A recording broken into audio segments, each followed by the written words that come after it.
Alden with short update. Yan na si Alden for GMA Gala 2024 sa Manila Marriott Hotel. Magandang gabi. Hello. And interview din si Alden. You look absolutely dashing right now, and Mercedes she is si starstruck. Alden. No words are coming out of her mouth right now as we speak. Wow. Okay pa tayo?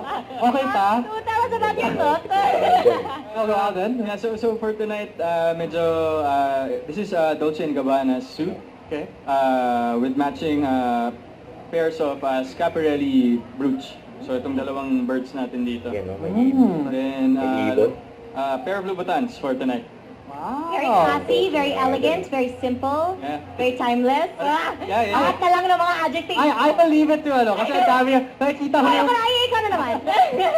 Yeah, kasi it's been 3 years, and then for the longest time, like the team agreed, like my glam team agreed naman na parang let's do something a little bit more laid back naman, tas chill, tas sabi ko mas pwede ako makagalaw ng maayos.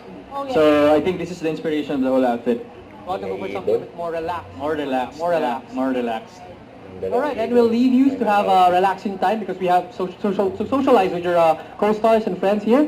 Thank you so much Thank you so much. Thank you. May meron siyang gusto masabihin, may last Wala compliment. na. Next na, please. May last compliment pa. Wala na. Just, yes. Thank you for being Salamat. here. Voting the star, Alden Richards. Yun, no? Huwag kalimutan mag-subscribe, click ang notification bell kung ma-update po ang your reaction vlog. Bye guys, thank you for watching.